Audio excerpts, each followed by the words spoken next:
हमें क्या लगता है कि इंसान बहुत गलत है, लेकिन अगर उसी के स्टैंड पर खड़े होकर कभी आप विचार करो तो आपको लगेगा कि नहीं यार, वो जिस ढंग का है और जिस स्तर पर है वो उस ढंग से सही सोच रहा है। जैसे कभी कभी शिकायत होती है कि बहुत गरीब लोग जो है ना, बहुत धनवानों के प्रति ऐसा सोचते हैं कि बेईमान है, बदमाश है, सेठ तो ऐसा ही होता है, वैसा है ना। ये उसकी झुंझलाहट है, रियली वो गलत व्यक्ति नहीं है और उसका इस टाइप से बोलना गलत नहीं है, समझना। क्यों? क्योंकि जिस स्टैंडर्ड पर, जिस जगह, जिस माहौल में, जिस परिस्थिति में वो खड़ा है, उस स्थिति में उसे ऐसे लगता है कि इनने लूट लूट करके ये बड़े आदमी बन गए हैं और हमें गरीब करके छोड़ दिया।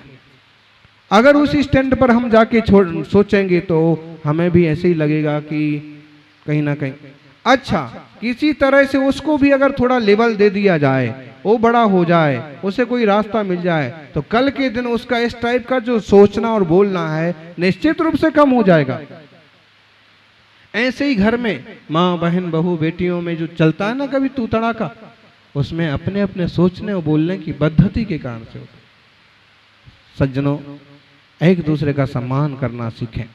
महावीर स्वामी कहते हैं कि अपेक्षा बस वो भी सही है, अपेक्षा से तू भी सही है। माँ माँ के ढंग से सोचती है, सासू सासू के ढंग से सोचती है और बहू बहू के ढंग से सोचती है। अगर एक दूसरे के ढंग से सोचने लग जाएं कि नहीं नहीं, नई उम्र है, उसका इस ढंग से बोलना, इस ढंग से सोचना ठीक है, कोई बात नहीं। ऐसा सोच लीजिए बड़े लोग हैं, बुजुर्ग हैं, कुछ बोल दिया ठीक है। शादवाद सिद्धांत सिखाता है जीवन को कैसे जीना।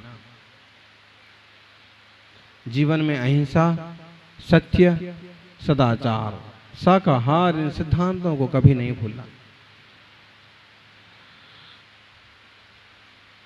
इस काल में बाकी सारी चीजें बढ़ रही हैं, देखना।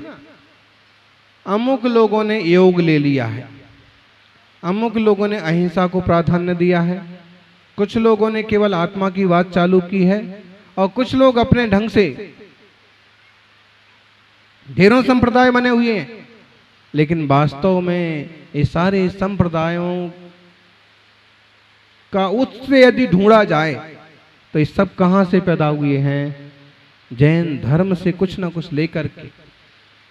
जैन धर्म, जैन सिद्धांत भगवान महावीर स्वामी का शासन है और इस धर्म शासन की महिमा पंचम काल के अंत तक रहेगी। लेकिन काल खतरनाक है। आचार्य समंतभद्र स्वामी 2000 साल पहले एक बहुत बड़े आचार्य हुए और उन्होंने कहा, हे भगवान, आपका तीर्थ सबका भला करने में समर्थ है, फिर भी इस काल में ऐसा क्यों हो रहा? युक्तुनि शासन में उन्होंने लिखा, काला कलिर्वा बचनानयो वा,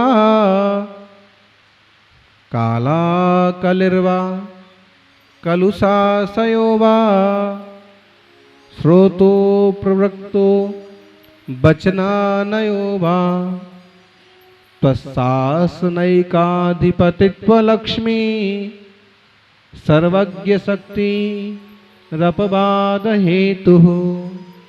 हे भगवान, काल कलिकाल है, खोटा काल है। लोगों की आशय कलुष हैं, कितना भी समझाओ तो भी समझने को तैयार नहीं है। कलुष आशय होगा। श्रोतु प्रवक्तु वचनानयो, जो श्रोता हैं वो भी नयों को ठीक से नहीं समझते हैं और जो वक्ता हैं वो भी नयों को ठीक से समझा नहीं पाते। किस कारण से, किस ढंग से हम क्या बात कर रहे हैं, तुम्हारे गले भी तो उतरना चाहिए ना। अच्छे वक्ता हो जाएं यदि तो जैन धर्म आज भी विश्व धर्म है, लोगों को समझ में तो आए। सर्वोदय तीर्थ कहा है इसको। गांधी जी ने एक किताब लिखी थी, सर्वोदय तीर्थ, लेकिन वास्तव में सर्वोदय तीर्थ शब्द ही कहां से आया है? जैन धर्म से। समंतभद्र स्वामी के एक तनु शासन से। इस सर्वोदय तीर्थ में अपन सभी विराजे हैं और सबके उदय की बात ये तीर्थ करता है। हम केवल थोड़े से लोगों के हित की बात नहीं करते हैं। जैन धर्म जीव मात्र का धर्म है। पंचेंद्रिय, त्रियंच, 4 इंद्रिय, 2 इंद्रिय, 3 इंद्रिय, चारों गति के जीव, 84 लाख योनि के जीव, जो भी देव, त्रियंच, मनुष्य, जो भी इसको समझे सबका भला होगा। समोषण में कितनी सभा होती हैं? बोलो। 15, 16, कितनी सभा होती है? बोली लग रही ना? सभाएं कितनी हैं? 12। और 12 सभाओं में एक मुनियों की, गणधर स्वामी वहीं विराजेंगे, एक आरिकाओं की, सुश्राविकाएं, व्रती श्राविकाएं वहीं विराजेंगे, फिर एक मनुष्यों की, आप जैसे मनुष्यों की, और एक त्रियंचों की। और बाकी 8 सभा किसकी लगती हैं? देवताओं की, देवियों की। और बीच में विराजे हैं प्रभु और दिव्य ध्वनि कीर्ति है, हे जीव सावधान, इस एक जीव का उपयोग करना है आत्म कल्याण के लिए, इस एक जीवन का सदुपयोग करना है आत्महित के लिए। जब तक जीवन है तब तक धर्म को समझ लें। श्रावक मार्ग और श्रवण मार्ग, भगवान महावीर स्वामी ने द्वादशांग रूप जिनवाणी का उपदेश दिया। कितने अंग हैं जिनवाणी के? सभाएं भी 12 लगती हैं। और जिनवाणी के अंग कितने हैं? द्वादशांग जिनवाणी माता की जय बोलते कि नहीं? 12 अंग हैं। कौन कौन से 12 अंग हैं? कौन बताएगा? 12 अंग। आचारम सूत्रकृतम स्थानम संवायनम ध्येयम च व्याख्या प्रज्ञप्तम च ज्ञात्रिकथोपास्काध्ययने बंदेन्द्र कृदस मनुत्रोपादिक दशम दशावस्थम प्रश्न व्याकरणम ही विपाक सूत्रम च विनमामि दृष्टिवादम च। 12 अंग। आचारांग पहला कौन सा है? पहलो आचारांग बखानो। कहाँ बखानो? सरस्वती पूजा में। आचारांग में सबसे पहले आचार की चर्चा है। आचार विचार कैसा होना चाहिए, कभी विचार करो। महावीर स्वामी ने यहाँ तक कदम चरे कदम चिट्ठे कदमासे कदम सये कदम भुंजिज भाषिज कदम पावम न बंधे। एक प्रश्न पूछा गणधर स्वामी ने, कहिए, शरणिक राजा ने कहिए, एक प्रश्न पूछा, हे भगवान, दुनिया में इतने जीव राशि है, इतनी बड़ी दुनिया है, मैं कैसे जीऊं? कदम चरे, कैसे चलें, कैसे बैठें, कैसे विश्राम करें, कैसे बोलें, कैसे सोएं, कैसे भोजन करें, कैसे भाषण करें कि पाप का बंध ना हो। बोलो कैसे करें? फिर महावीर स्वामी ने एक ही शब्द बदला। उनकी दिव्य ध्वनि में आया, जदम चरे जदम चिट्ठे जदमासे जदम सये जदम भुंजिज भाषिजा जदम पावम ना बज्झई। क्या शब्द चेंज हुआ है? कदम की जगह है जदम। जदम का मतलब यत्न, यत्न पूर्वक चलो, यत्न पूर्वक बैठो, यत्न पूर्वक विश्राम करो, यत्न पूर्वक भोजन करो, यत्न पूर्वक बोलो, यत्न पूर्वक विवेक पूर्वक शांति से शालीनता से संयम पूर्वक करोगे तो तुम पाप से बचोगे, वरना बचने का कोई तरीका नहीं है। जदम भुंजिज भाषिज जदम पावम न बज्झई। यत्न बरसात के दिन आ गए, ढेर चीजें इकट्ठी करके मत रखो। कभी कभी रद्दी पेपर इकट्ठे कर लेते हैं और जब उठाते हैं तो उसमें ढेरों कीड़े निकलते। आप कहते हे भगवान अब क्या करें? काहे को करके रखते हो?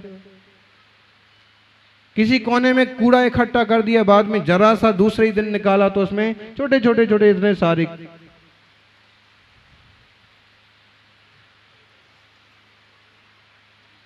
पेटी भर के रख दी, खोल के देखी नहीं, जब खोली तो मकड़ी के जाले।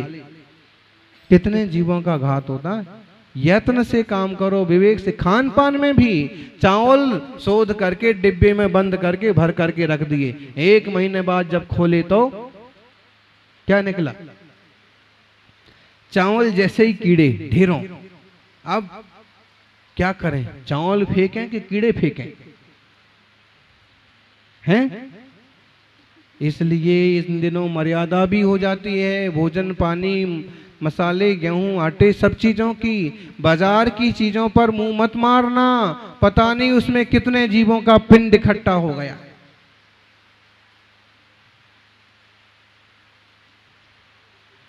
चार महीने के लिए तो संकल्प कर ही लेना, इधर उधर की चीजें बाहर नहीं खाएंगे पिएंगे।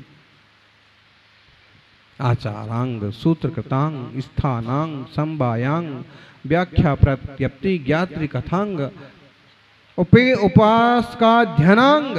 श्रावकों के लिए उपास का ध्यान है। श्रावकों का एक नाम उपासक है। उपासकों के लिए जो शास्त्र रचा है उसका नाम क्या है? उपास का ध्यान, श्रावकाचार।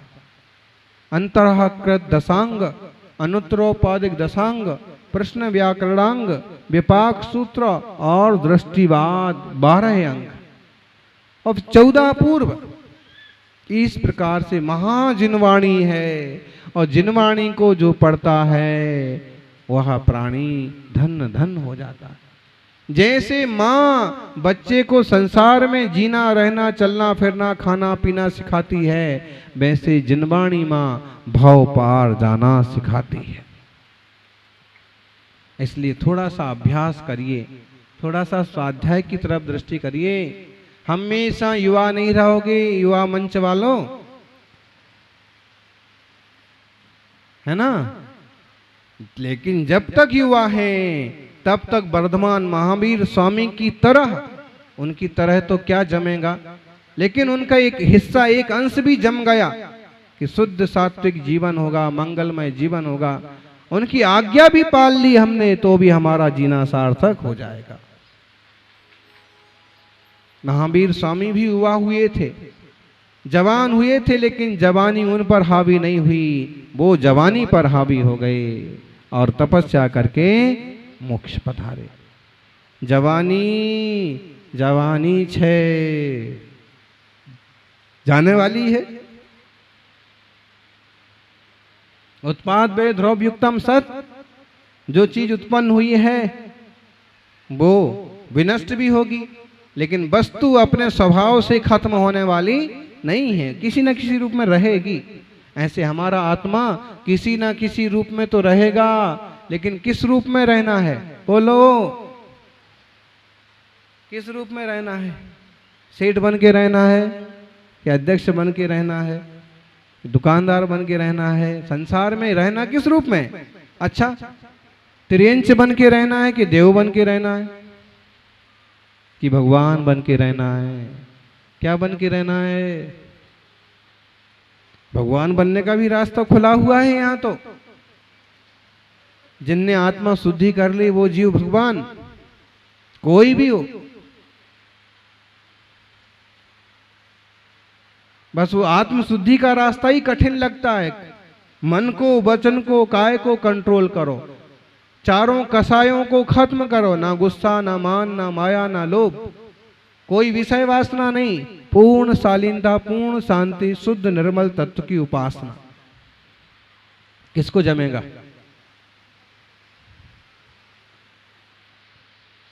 जमाना पड़ेगा। हम रहेंगे संसार में नहीं रहेंगे, हम सिद्ध लोक में रहेंगे, सिद्ध बन के रहेंगे। प्रत्येक जीव को ये भावना करना चाहिए।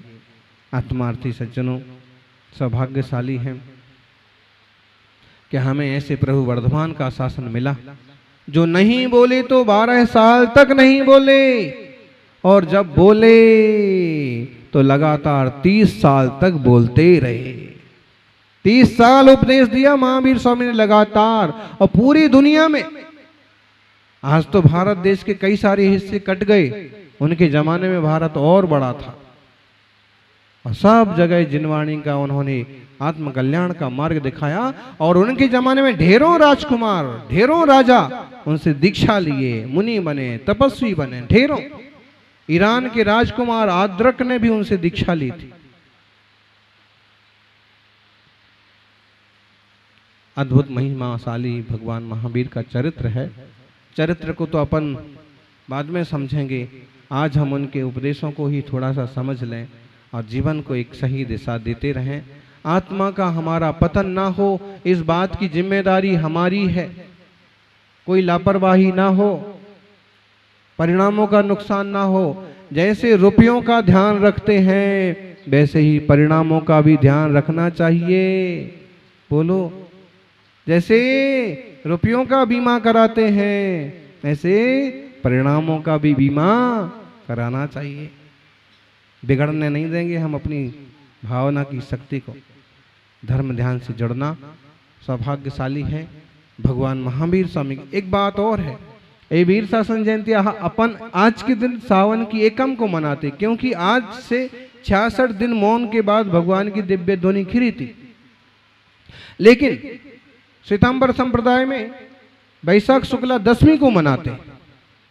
इस जगह कुछ लोग आए थे, आग्रह कर रहे थे कि आप भी मनाया करो, तो हमने उनसे ऐसे ही कहा कि भैया आज के दिन उन्हें केवल ज्ञान तो हो गया था, लेकिन दिव्य ध्वनि नहीं खिरी थी। जब तक दिव्य ध्वनि नहीं खिरेगी तब तक शासन प्रारंभ कैसे हुआ? बात किसने मानी, बात किसने सुनी, अनुयायी कौन बना? जब तक जो वक्ता नहीं होता है ना, वो नेता भी नहीं होता है। नेता कौन होता है बताओ? जो वक्ता होता है। मोक्ष मार्गस्य नेतारम भेत्तारम कर्म भूरताम ज्ञातारम विश्व तत्वानाम वंदे तद्गुणलब्ध। मोक्ष मार्ग में अरहंत में तीनों विशेषता होती है। कौन कौन सी? सर्वज्ञ, पूर्ण ज्ञानी, वीतराग, पूर्ण वीतरागी, हितोपदेशी, बोलने वाला, वक्ता, हित का उपदेश देने वाला। और उनको ज्ञान तो हो गया, लेकिन उपदेश प्रारंभ हुआ था सावन की एकम को, कृष्णा पक्ष की एकम को, अभिजित मुहूर्त में। इसलिए आज से वीर शासन प्रारंभ हो रहा है। पहले ही दिन आप मंगलमय जिनवाणी सुन रहे हैं, सौभाग्यशाली हैं। क्योंकि इस घटना को 2580 साल से भी ज़्यादा समय बीत गया, फिर भी आज भी वह सब जिनवाणी जीवंत है। जिनवाणी के ढेरों शास्त्र जला दिए गए, फिर भी आज जिनवाणी उपलब्ध है। तो हम खुद शास्त्र से समझें तो अच्छी बात, नहीं तो मोबाइल पर उस ढंग के कुछ कार्यक्रम आते हैं, उससे कोशिश करें, या जो अच्छे वक्ता जिनवाणी का संबोधन करते हैं उससे सुने, ताकि हमारी आत्मा की पवित्रता हो, सबका मंगल हो, वीर शासन जयवंत हो। जय बोलिए महावीर भगवान की।